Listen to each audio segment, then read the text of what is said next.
সত্য, ওয়াজাহাকাল বাতিল চলে গেছে মিথ্যে, ইন্নাল বাতিল নিশ্চয় মিথ্যে, কানা যাহুকা চিরদিন মিথ্যে করব। যে ভাই মুসলমান হয়েছেন, আমি আপনাকে পবিত্র কোরআনের একটি অনুবাদ উপহার দিতে চাই। আপনি স্টেজে চলে আসুন।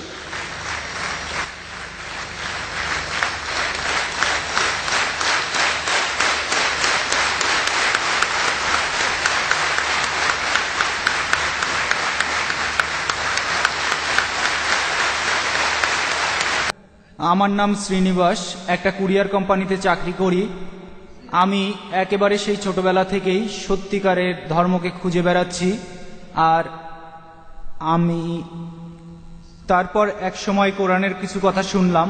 আমি যখন দক্ষিণ ভারতে ছিলাম সেখানে অনেক জায়গায় গিয়েছি, আর এভাবে যাতায়াত করার সময় আমার সাথে অনেক মুসলমানের কথাবার্তা হয়েছে, তাদের সাথে কোরআন নিয়ে কথা বলেছি।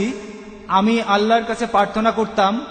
তারপর দেখা হলো জাহাঙ্গীর ভাই আর কায়েদা দিদির সাথে, তাদের কাছে কোরআন সম্পর্কে জানলাম, আর আমি কোরআনের কথাগুলো মন থেকে মানলাম। আমি আনন্দের সাথে জানাচ্ছি যে আজ বিকেলে আমি মুসলমান হয়েছি। আলহামদুলিল্লাহ।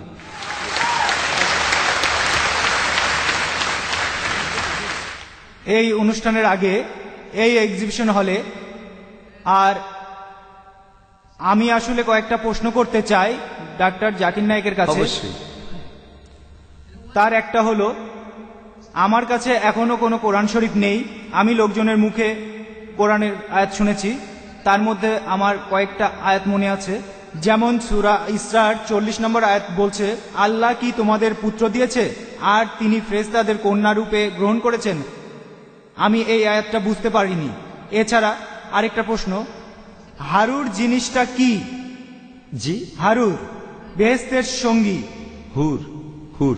যখন মানুষ বেহেশতে যাবে তখন এই সঙ্গীরা থাকবে। ভাই আপনি বলছেন হুর হুর? হ্যাঁ, হুর হুর ঠিক বলেছেন, বেহেশতের সঙ্গী। ভাই আপনি কোরআনের একটি আয়াত বললেন আর সেই আয়াতটা নিয়ে প্রশ্ন করলেন, তবে তার আগে আপনাকে অভিনন্দন জানাই। শান্তির এই ধর্মে স্বাগতম। ধন্যবাদ।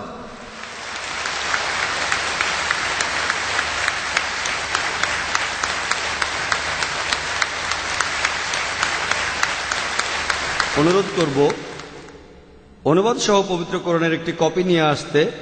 প্লিজ একটা কপি নিয়ে আসুন ইনশাল্লাহ। আর দেখবেন যেন অনুবাদটাও সেখানে থাকে। আমি আপনাকে কোরআনের একটা অনুবাদ দেব যাতে আপনি পড়ে বুঝতে পারেন ইনশাল্লাহ। এবার আপনার প্রশ্নটা, পবিত্র কোরআনের একটা আয়াতে বলা হয়েছে যে তোমরা কি কন্যাদের আল্লাহকে দিচ্ছ আর পুত্ররা তোমাদের। এই আয়াতে যেটা বলা হয়েছে, আর আমার লেকচারও বলেছি, আল্লাহ পবিত্র কোরআনের সূরা ইখলাসের 3 নম্বর আয়াতে বলছেন, লাম ইয়ালিদ ওয়া লাম ইউলাদ, তিনি জন্মাননি, জন্ম দেননি, মহান সৃষ্টিকর্তা, তার কোনো সন্তান নেই। এখানে তর্কের খাতিরে বলা হচ্ছে যে তোমরা আল্লাহকে শুধু সন্তানই দিচ্ছ না, তাকে কন্যা সন্তান দিচ্ছ, আর পুত্ররা তোমাদের। এটা একটা রূপক প্রশ্ন। আল্লাহকে কোনো সন্তান দেওয়াটাই ভুল। আর শুধু সন্তানই দিচ্ছ না, তাকে কন্যা সন্তান দিচ্ছ, আর পুত্ররা তোমাদের। এটার অর্থ তোমরা আল্লাহকে ছোট করছো, কারণ শেষ সময় মানুষের সমাজে পুত্র সন্তানকে অনেক সম্মান দেওয়া হতো। তাহলে আল্লাহকে ছোট করছে কেন? আল্লাহ পবিত্র কোরআনে বলছেন, সূরা মারিয়ামের 88 নম্বর আয়াতে আছে, ওয়াকালু তাকাযুর রহমান ওয়ালাদা, তারা বলে আল্লাহ সন্তান গ্রহণ করেছেন। তাকাদ জিতুম শাইআন ইদ্দা, তোমরা তো এক বিভৎস বিষয়ের অবতারণা করছো। তাকাদু সামাওয়াতু ইয়াতাফাত্তারনা মিনহু, যাতে আকাশমণ্ডলে বিদীর্ণ হয়ে যাবে। ফাতানশাকুল আরজু, পৃথিবী খণ্ড বিখণ্ড হবে। খিরুল জিবালু হাদ্দা, আর পর্বতমালা চূর্ণ বিচূর্ণ হয়ে পতিত হবে। আল্লাহ বলছেন, যদি আকাশের কোনো অনুভূতি থাকতো আর তারা যদি শুনতে পেত যে আল্লাহর সন্তান আছে, তাহলে আকাশ ফেটে যেত। পাহাড় পর্বতের অনুভূতি থাকলে তারা চূর্ণ বিচূর্ণ হয়ে পতিত হতো, পৃথিবী খণ্ড বিখণ্ড হয়ে যেত। যদি বলা হয় আল্লাহর সন্তান আছে, সেটা সবচেয়ে বড় বিকৃতি। তাই আল্লাহ সুবহানাহু ওয়া তাআলা এইসব আয়াতগুলো বলেছেন রূপক হিসেবে। আল্লাহ আরো বলেছেন, তাদেরকে বলো যদি আল্লাহর সন্তান থাকতো তাহলে আমি প্রথম তাকে সিজদা করতাম। রূপক, এটা আসলে রূপক। আল্লাহর যদি সন্তান থাকতো তাহলে আমি তাকে প্রথম সিজদা করতাম, তার মানে আল্লাহর কোনো সন্তান নেই। এইরকম কিছু রূপক পবিত্র কোরআনে আছে যে তোমরা কন্যা সন্তানদের দিচ্ছ আল্লাহকে, আর পুত্র সন্তানরা তোমাদের। এই আয়াত দিয়ে বোঝানো হচ্ছে আল্লাহর কোনো সন্তান নেই, তিনি কখনো জন্মাননি, কাউকে জন্ম দেননি। এবার দ্বিতীয় প্রশ্নে আসি, বেহেশতের সঙ্গীদের ব্যাপারে। আপনি হুরের কথা বললেন। আল্লাহ বেশ কয়েকবার হুরের কথা বলেছেন কোরআনে 4টি আয়াতে। সূরা তুরের 20 নম্বর আয়াতে, সূরা দুখানের 54 নম্বর আয়াতে, সূরা রহমানের 72 নম্বর আয়াতে আর সূরা ওয়াকিয়ার 22 নম্বর আয়াতে 4 বার বলা হয়েছে হুর, কোরআনে উল্লেখ করা হয়েছে। এখানে বলা হচ্ছে সঙ্গীতের কথা, মানে বেহেশতের সঙ্গী। ইহকালের এই জীবনটা আসলে পরীক্ষা, পরকালে যদি বেহেশতে যান সেখানকার সঙ্গী। বলা আছে তাদের চোখগুলো খুব সুন্দর হবে, তারা হবে মহিলা। একজন প্রশ্ন করেছিল যে বেহেশতে, আপনি যদি বেহেশতে যান, পুরুষরা যদি সুন্দরী মেয়েদের পায় তাহলে মহিলারা সেখানে কি পাবে?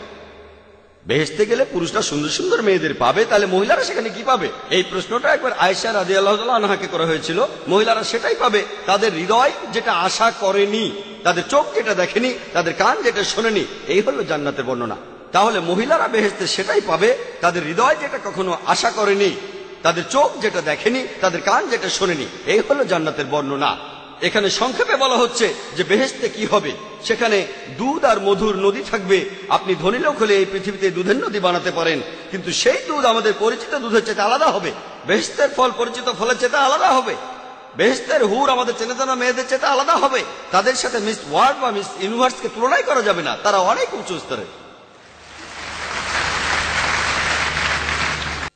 ভাই সুন্দর প্রশ্ন করেছেন, তবে তার আগে অনুরোধ করব, যে ভাই মুসলমান হয়েছেন, আমি আপনাকে পবিত্র কোরআনের একটি অনুবাদ উপহার দিতে চাই। আপনি স্টেজে চলে আসুন।